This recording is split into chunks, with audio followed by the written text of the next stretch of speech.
Video को start करने से पहले अगर आपने अभी तक चैनल को सब्सक्राइब नहीं करा है तो साथियों पहले चैनल को सब्सक्राइब कर लीजिए और साथ में इस बेल आइकन की घंटी को ज़रूर क्लिक करिएगा साथियों, जिससे आपको टाइम टू टाइम नोटिफिकेशन मिलते रहेंगे। बहुत बहुत धन्यवाद। पहला क्वेश्चन है साथियों, सप्त क्रांति या सात क्रांति की अवधारणा किसके द्वारा प्रतिपादित की गई थी?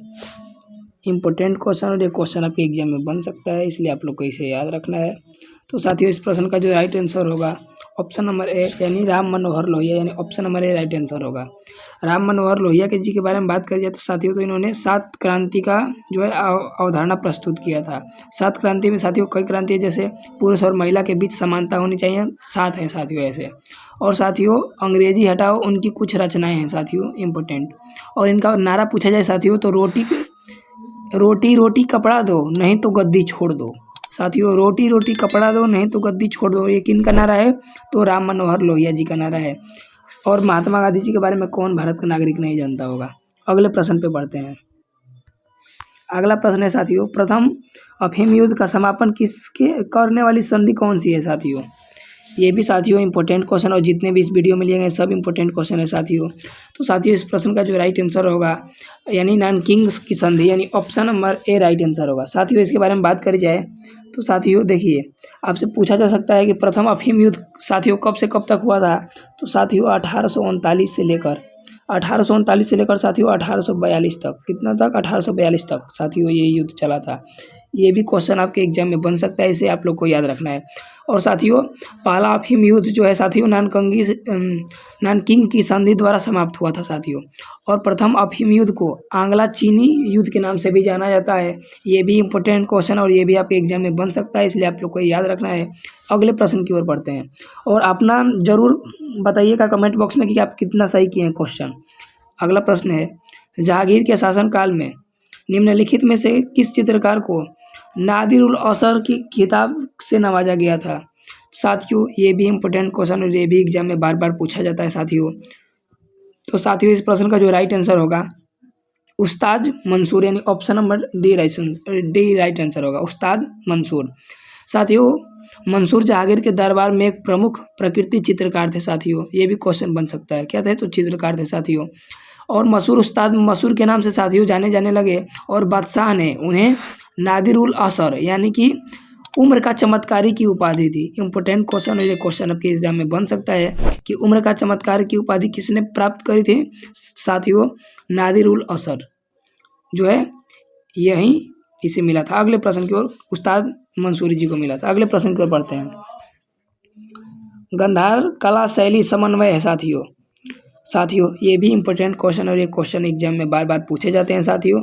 साथियों इसे ग्रीको जो है बौद्ध कला शैली के रूप में भी जाना जाता है, ये भी क्वेश्चन बार बार एग्जाम में बनता है। तो साथियों इस प्रश्न का जो राइट आंसर होगा भारतीय और यूनानी यानी ग्रीक कला का, यानी option number D right answer होगा। वहीं तो अभी बताया हूँ मैं कि इसे ग्रीको और बौद्ध कला के शैली के नाम से भी जाना जाता है। ये क्वेश्चन आपके एग्जाम में बन सकता है। अगले प्रश्न की ओर बढ़ें साथियों। अगला प्रश्न है 1942 में भारत छोड़ो आंदोलन के प्रारंभ होने के समय भारत का वायसराय कौन था? साथियों पहला आपसे क्वेश्चन बनेगा कि साथियों जो भारत छोड़ो आंदोलन हुआ था वो कब साथियों हुआ था? तो साथियों देखिए 8 अगस्त 1942 को साथियों प्रस्तावित हुआ था। क्या हुआ था साथियों? प्रस्तावित हुआ था 8 अगस्त 1942 को। और साथियों 9 अगस्त 1942 को साथियों यह क्रांति जो है स्टार्ट हुई थी, भारत छोड़ो आंदोलन। और उसी समय महात्मा गांधी जी जो है साथियों डू एंड डाई, करो या मरो का नारा दिए थे साथियों। ये भी क्वेश्चन बनता है।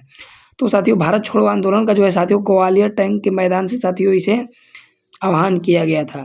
तो साथियों इस प्रश्न का जो राइट आंसर होगा उस समय भारत का वायसराय कौन था? तो साथियों लॉर्ड लिनलिथगो, यानी option number A right answer होगा साथियों। इंपॉर्टेंट है, आप लोग इसे याद रखिएगा साथियों, ये क्वेश्चन आपके एग्जाम में बन सकता है। साथियों अगले प्रश्न की ओर बढ़ते हैं। यूटोपिया के लेखक कौन था? ये साथियों ये इंपॉर्टेंट क्वेश्चन है और ये एग्जाम में आपके निश्चित रूप से बन सकते हैं, इसलिए आप लोग को इसे याद रखना है साथियों। तो यूटोपिया के जो मेरे प्यारे भाई लेखक थे साथियों वो कौन थे आप लोग सोचिए। तो साथियों इस प्रश्न का जो राइट आंसर होगा थॉमस मोर, यानी option number A right answer होगा साथियों। थॉमस मोर यूटोपिया लिखने वाले पहले व्यक्ति थे। इंपॉर्टेंट है। अगले प्रश्न की ओर बढ़ते हैं। अगला प्रश्न है भाई, सांची स्तूप मूल रूप से किस मौर्य शासक ने बनवाया था? तो साथियों सांची स्तूप के बारे में बात करी जाए, पहला क्वेश्चन आपसे बनेगा कि सांची स्तूप जो है वो किस धर्म से संबंधित है? तो साथियों ये बौद्ध धर्म से संबंधित है। इंपॉर्टेंट क्वेश्चन और क्वेश्चन बन सकता है। और साथियों ये कहाँ है सांची का स्तूप? तो साथियों मध्य प्रदेश के साथियों रायसेन जिला में। कौन सा जिला? रायसेन जिला। ये क्वेश्चन बना एग्जाम में, इसलिए मैं आप लोग को बता रहा हूँ। और साथियों इसका जो बनवाया था वो अशोक बनवाया था, यानी option number C right answer होगा। आपसे क्वेश्चन बनेगा कि मौर्य वंश का सबसे प्रतापी शासक कौन था? तो अशोक था साथियों। इसे किस अन्य नाम से जाना जाता है साथियों? तो साथियों इन्हें प्रियदर्शी के रूप में भी जाना जाता है। ये बीपीएससी क्वेश्चन पूछी थी साथियों। आप लोग जानते होंगे कि अशोक जो है साथियों अपने पुत्रों और पुत्री महेंद्र और संघमित्रा को साथियों श्रीलंका भेजा था बौद्ध धर्म के प्रचार के लिए साथियों। और आप लोग कमेंट बॉक्स में बताइएगा कि अशोक को जो है बौद्ध धर्म की शिक्षा किसने दी थी? ये भी क्वेश्चन बार बार एग्जाम में बनता है। अगले प्रश्न की ओर बढ़ते हैं। कुतुब मीनार के प्रवेश द्वार को क्या कहा जाता है? देखिए कुतुब मीनार के बारे में बात करिए साथियों, तो यहाँ से क्वेश्चन देखिए जो बन रहे हैं वही मैं बताऊंगा। पहला क्वेश्चन आपसे बनेगा साथियों कि कुतुब मीनार की नींव किसने रखी थी साथियों? तो कुतुबुद्दीन ऐबक रखा था। कौन रखा था साथियों? कुतुबुद्दीन ऐबक। ये इंपॉर्टेंट क्वेश्चन, ये क्वेश्चन बन सकता है। दूसरा आपसे क्वेश्चन पूछेगा कि कुतुब मीनार का निर्माण जो है पूरा किसने करवाया था? तो साथियों इल्तुतमिश करवाया था। कौन करवाया था साथियों? इल्तुतमिश। इंपॉर्टेंट क्वेश्चन, एक क्वेश्चन बार बार एग्जाम में पूछता है साथियों। तो इस प्रश्न का जो राइट आंसर होगा, कुतुब मीनार के प्रवेश द्वार को जाना जाता है तो साथियों इस अलाई दरवाजा, क्या जाना जाता है? अलाई दरवाजा, यानी option number C right answer होगा। अगले प्रश्न की ओर बढ़ते हैं। शिवाजी महाराज की राजधानी कहाँ थी?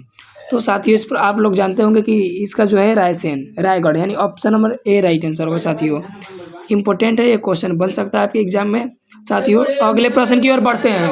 अगला प्रश्न है साथियों, अगले प्रश्न पे बढ़ते हैं। अगर आप लोग को वीडियो पसंद आ रहा होगा तो प्लीज़ सब्सक्राइब करिएगा। तो साथियों देखिए, निम्नलिखित में से किसे तोताए हिंद कहा जाता था साथियों? तो साथियों तोताए हिंद के नाम से किसे जाना जाता था साथियों? तो साथियों अमीर खुसरो। किसे जाना जाता था? अमीर खुसरो, यानी option number A right answer होगा। इसके बारे में मैं आप लोग को इंपॉर्टेंट फैक्ट बता दूं कि अमीर खुसरो को उर्दू साहित्य का जनक के रूप में भी जाना जाता है। इंपॉर्टेंट क्वेश्चन, और क्वेश्चन बार बार एग्जाम में बनता है। अगला प्रश्न आपसे पूछेगा कि कव्वाली के जनक के रूप में किसे जाना जाता है? तो अमीर खुसरो जी को जाना जाता है। और साथियों इन्हें भारत की वाणी माना जाता है साथियों। इंपॉर्टेंट है और ये क्वेश्चन बनता है। आपसे कमेंट में एक बात बतानी है कि किसे चांदी की वक्ता कहा जाता है साथियों? चांदी की वाणी वाला वक्ता। अगले प्रश्न की ओर बढ़ते हैं। निम्नलिखित में से किसे तोताए हिंद के नाम से जाना जाता है? रिपीट हो गया, कोई नहीं, अमीर खुसरो हो गया, नहीं option number A right answer होगा। अगला प्रश्न, समान कोशिकाओं का समूह जो विशेष कार्य करने के लिए एक साथ काम करते हैं उसे क्या कहते हैं? तो साथियों उसे उत्तक कहते हैं। क्या कहते हैं साथियों? उत्तक कहते हैं। आपसे एग्जाम में क्वेश्चन बनेगा साथियों कि उत्तक के अध्ययन को क्या कहा जाता है? तो साथियों हिस्टोलॉजी कहा जाता है। इंपॉर्टेंट है। अगले प्रश्न की ओर बढ़ते हैं। प्रकाश का तरंग सिद्धांत किसने प्रतिपादित किया था साथियों? तो देखिए आइजैक न्यूटन जी के बारे में आप लोग जानते होंगे कि ई बराबर mc² के प्रतिपादन कौन थे? तो साथियों आइजैक न्यूटन थे साथियों। सॉरी, इन्होंने न्यूटन के 3 गति नियमों को दिया था साथियों। मैं थोड़ा गलत बोल दिया, सॉरी फॉर डैट साथियों। न्यूटन के 3 गति नियम है। पहला है जड़त्व का नियम, दूसरा संवेग का नियम, तीसरा है क्रिया प्रतिक्रिया, यानी एक्शन रिएक्शन साथियों। तो इस प्रश्न का साथियों जो राइट आंसर होगा यानी हाइगेंस होगा। Option number D right answer होगा, हाइगेंस। अगले प्रश्न की ओर बढ़ते हैं। प्रकाश विद्युत प्रभाव का प्रतिपादन किसने किया था साथियों? तो साथियों आप लोग इसे ज़रूर कमेंट बॉक्स में बताइएगा। देखिए मैं अभी उदाहरण आप देखिए, आइंस्टीन जी जो है ई बराबर mc² के प्रतिपादक है। न्यूटन जी 3 गति नियम दिए हैं और इनकी एक प्रसिद्ध पुस्तक है प्रिंसिपिया। पुस्तक के लेखक कौन है? तो न्यूटन महोदय जी हैं। और इस प्रश्न का जो राइट आंसर होगा option number A right answer होगा। अगले प्रश्न की ओर बढ़ते हैं। रडार के आविष्कारक कौन थे साथियों?